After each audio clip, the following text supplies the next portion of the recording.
welcome to today's NCCR Workshop news. So we are not going to talk about the word superbike today, unfortunately. We are not going to talk about this bike either. It's a nice bike. I'm sorry. I would love to talk about this little bike, but We will at some point. we need to talk about something more serious, right? Yes, we are going to talk about engines and why we think they have a problem. Well, some have a problem.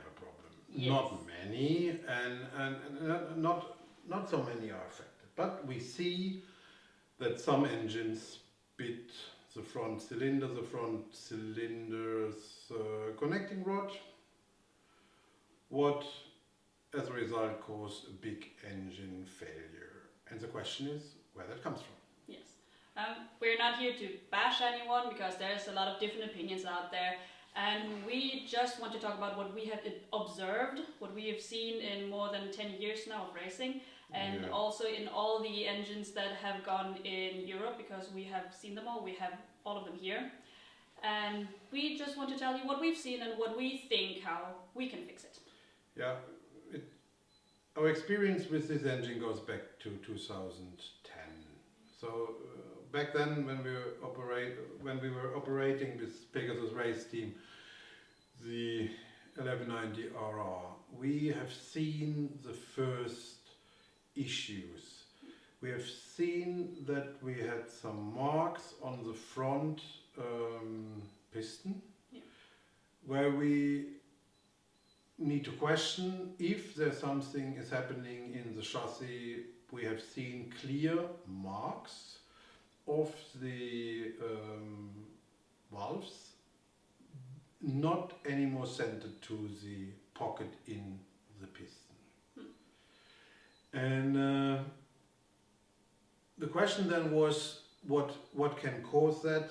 We had no engine failures back then out of that. Not from that, no.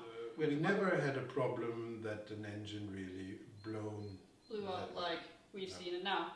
And why we are interested in this is because we are always developing, of course, and we, as you see, we have done our own frame. We are working on a concept for an engine too, so we are very interested in preventing this in the future, and that's why we came up with a solution for us and our bikes. Yeah, so our idea was to investigate this case.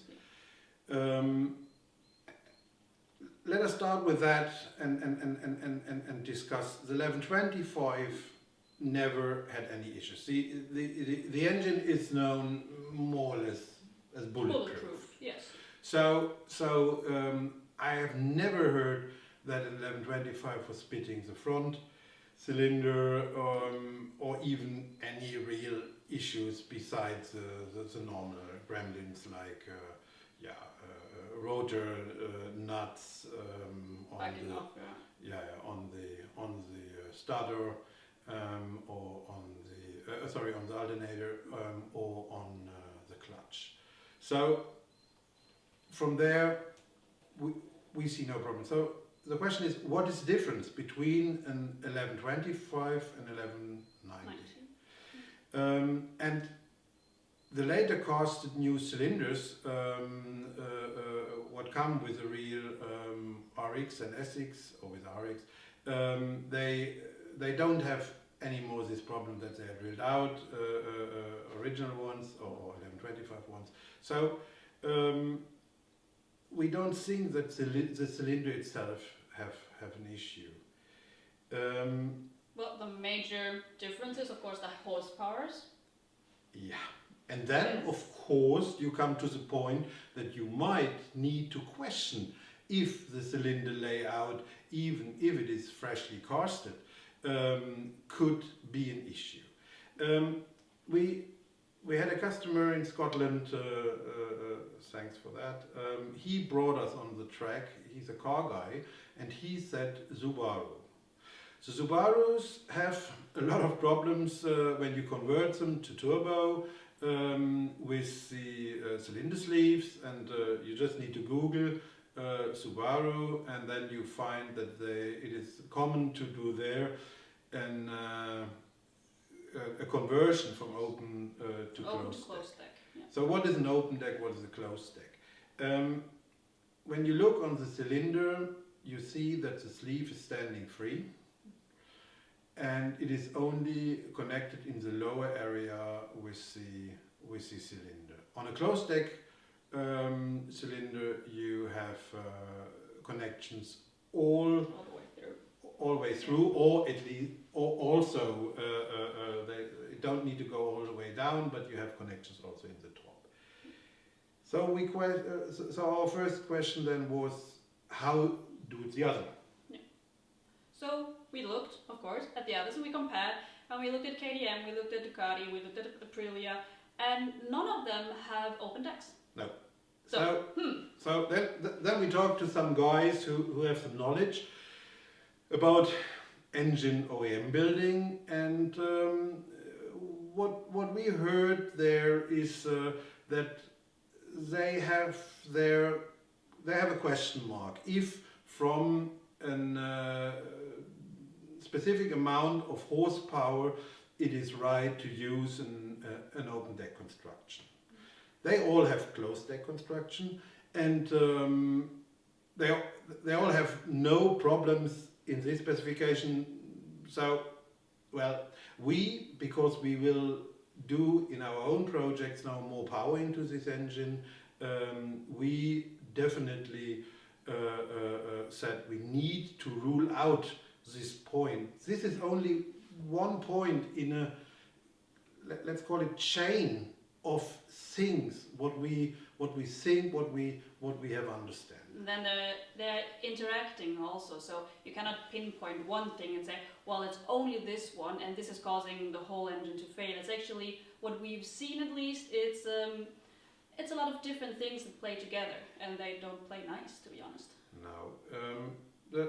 So our next question was why we never have any rear cylinder failure. Yeah. We see definitely it is always the front, and when we talk about this question regarding the charcoal canister and Jacob Stark's EVAP kit, I think it's a good idea. Yeah. I never liked the idea to have the fuel tank vented into the airbox. Oh, that's I don't know why they did it. I guess it's rules. It's rules. You need to have it. It's mandatory that when the bike is parked, nothing can vent out, and when the bike is running, nothing is going into the air. So all the engine need to suck up, and that way it get into the calculation of the emission numbers. But we don't like the idea, so we don't do it like Jacob. We do it in the way that we have just a can. Yeah, a ventilation can, and from there it goes out into the air. It is illegal, but this is a way how any race engine or the most of the race engines are built, and this is what we believe in. Nothing wrong, and also that some of the bikes might idle nicer, or run nicer, or run even nicer.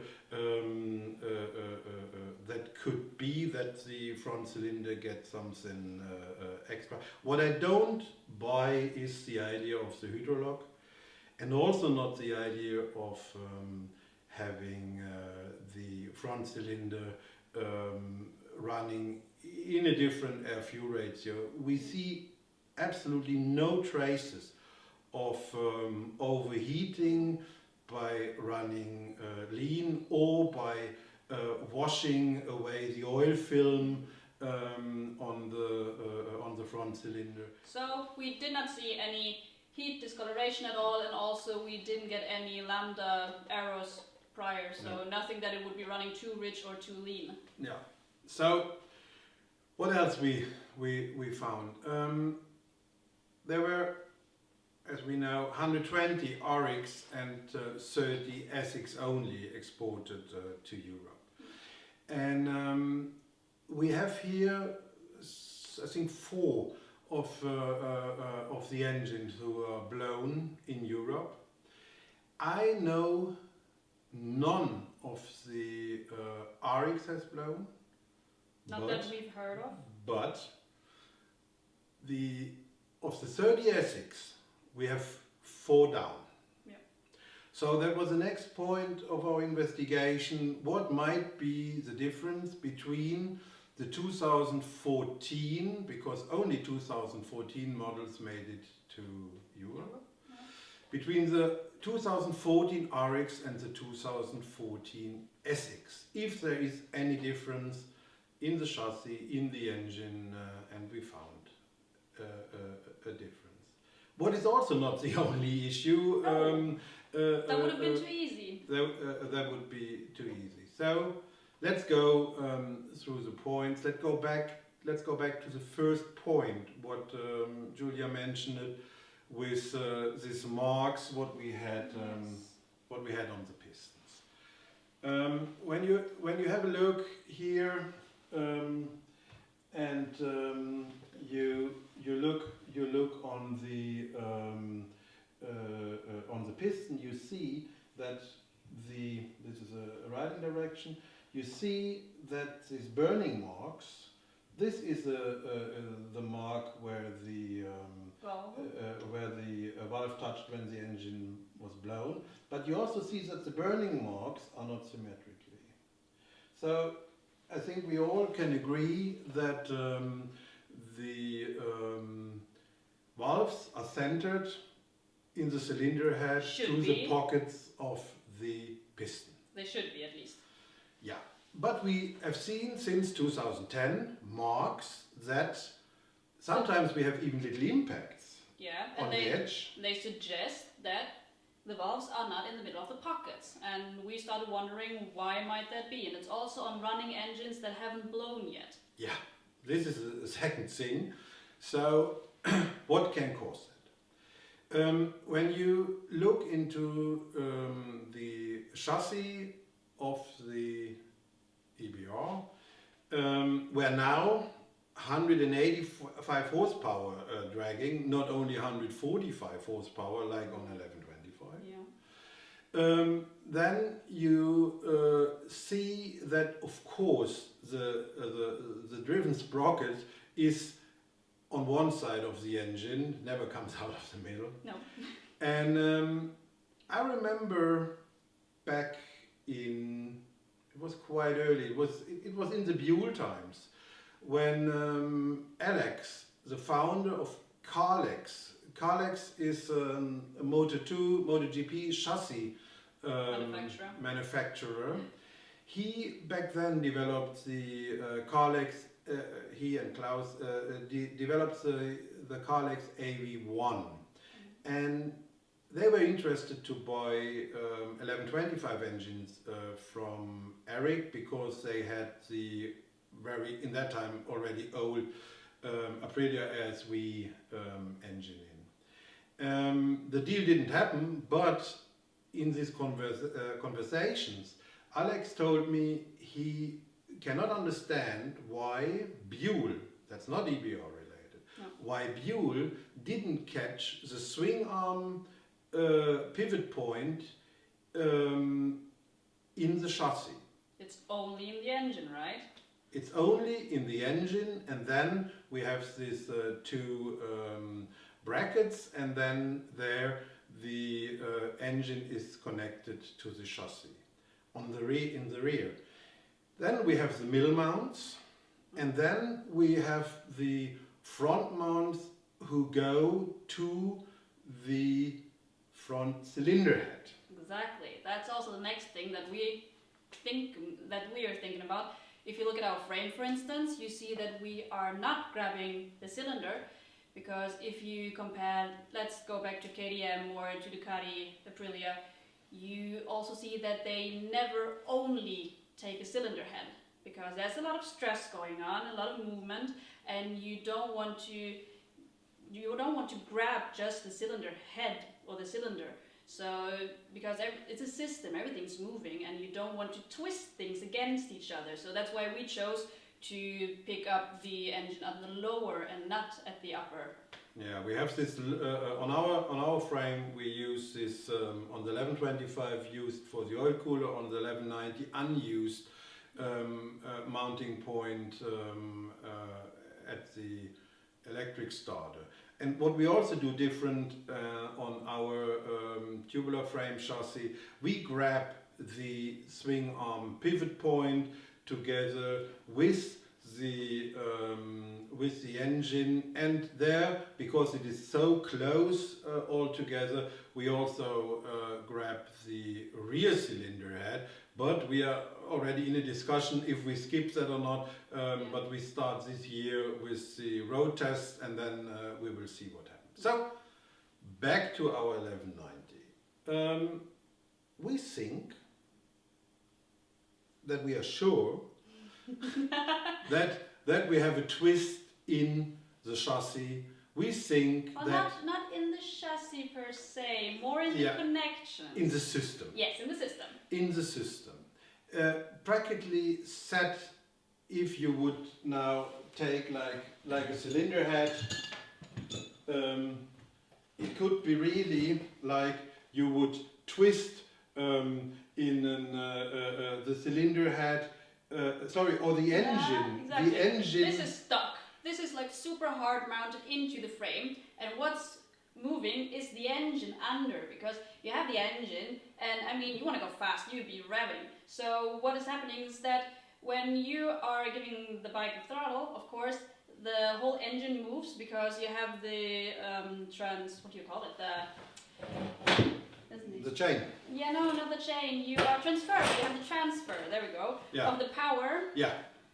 And you're basically bending the whole engine with the swing system. arm, the whole system under the frame. Yeah. But the head is stuck. That cannot move, because that is of course mounted hard. And so you are twisting the whole thing while you're keeping the head very, very static.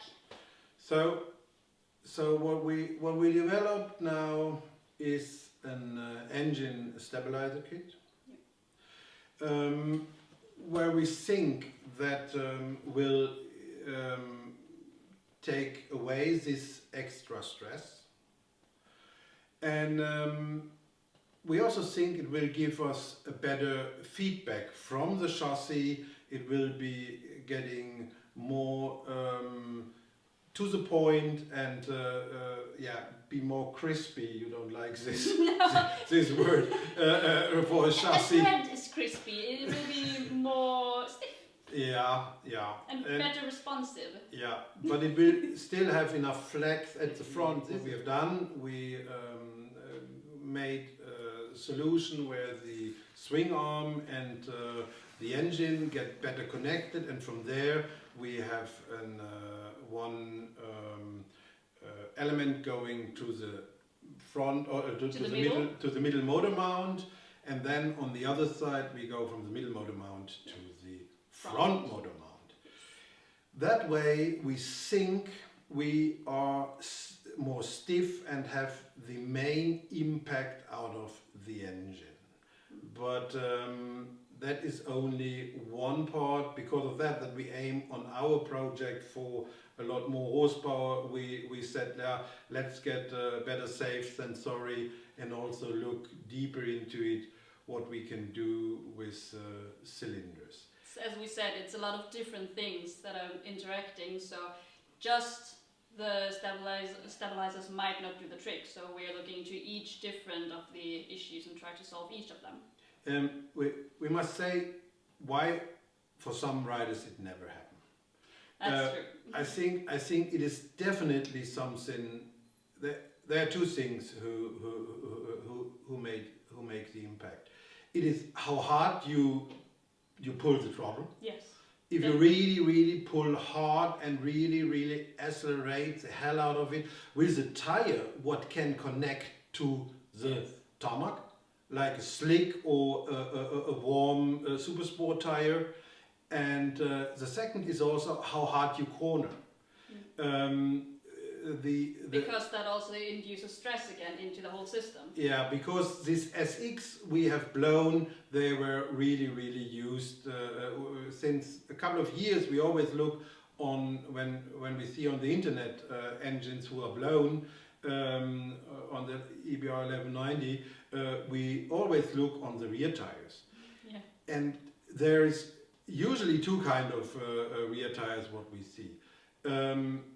Like sometimes maybe dragster-like, that somebody really give it hell on the straight, or, and that is mostly, we see track bikes or bikes who get really used from edge to edge. So no chicken strips. So no chicken strips. So also we did not see any marks on the dyno bikes. Yeah, right. So none ever of the dyno bikes have shown asymmetrically impacts or marks on the pistons. So the second thing is the open to closed deck conversion.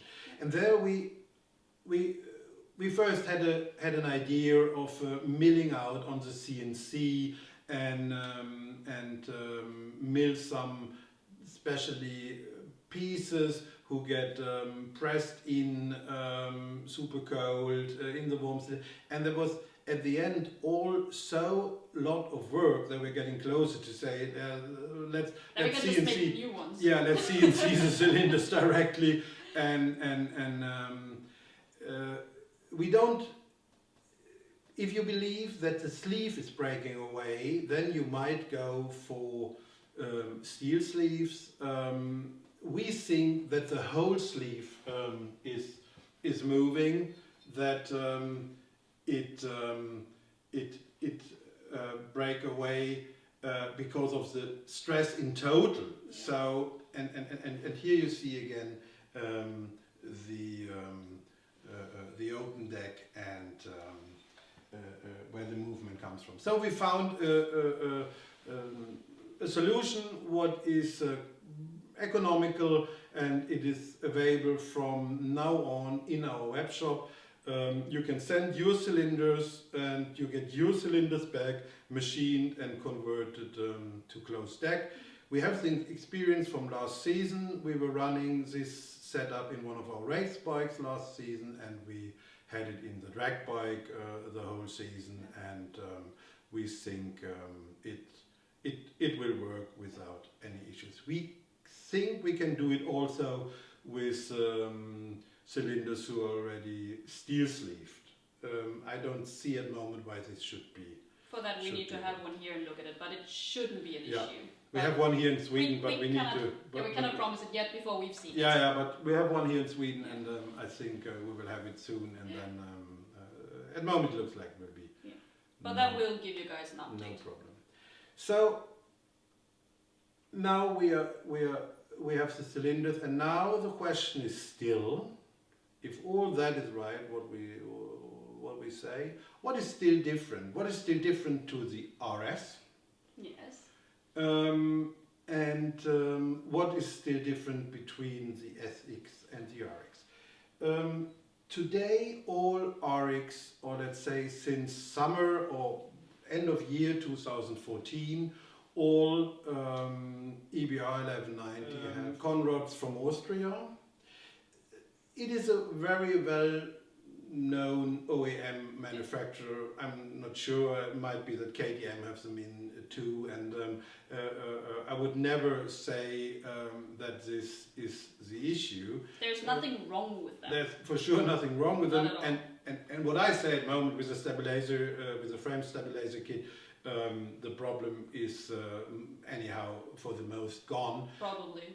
But just to let you know, this SX with the broken engines all had the MUDs conrods in. The other 120 RX, what are where we see till today non-broken engine, at least none was reported to us. There we have the a conrod in what looks a little bit like a 90-degree twisted Carrillo. Yes. So on the first view it looks exactly like a Carrillo rod, like what we have in the RS or in some of the World Superbikes. But when you close a look, then you see that from all the dimensions it is similar to the mats, but it feels a little bit that it might be different quality. It might just be able. It looks like it's nicer machined a little bit. Yeah, maybe. the surface looks like Carrillo. But that doesn't have to mean that it's better.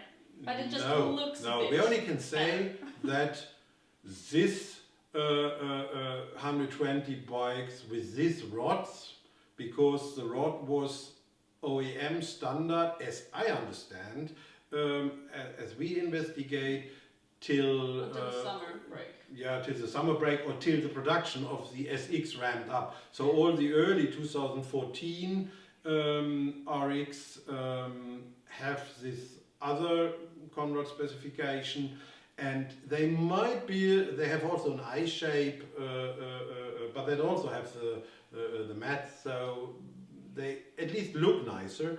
And we cannot say that they are better, but we can say that all the blown in Europe are SX with these rods. Yes, that's all we're saying. That's just what we observed. Yeah, and we say mats for sure is a good Conrad, but maybe this other Conrad can take this extra stress what you anyhow should not have. Can handle that a little bit better. Yeah. And then we have one last point. Yes.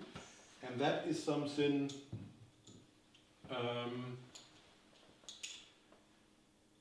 the cylinder studs.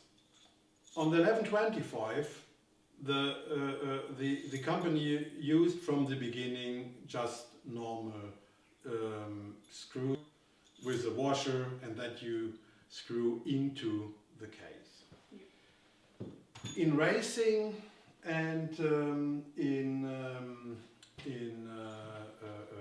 high power engines, like also in all RS engines, we have a stud. There comes a steel ball in the case, and then with Loctite red and very little Newton meter, 11 or 15 or something, you screw them in and glue them into the case. And then comes the washer. Then comes the washer, and then comes a nut. Now this is ARP. So in the factory specification for the RS and for the normal SX and RX, the specification is the same, like a bit under 100 Newton meter to type them. Well, we will use on our high performance engines, we will use ARP bolts, and we will from now on offer an update for all 1190 engines, for all 1190 bike, and it will be a package, and this package will include our engine stabilization kit, the stabilizer kit. It will have our closed deck conversion. It will have a set of Conrads, and it will have the ARP bolts. And that way we think that we are able to handle the 185 horsepower very well. We think that the bike will run from the feedback from the feeling more crispy. And we will have Mark White soon. Soon he can go out on the track as a first test rider for the stabilizer kit. Yeah.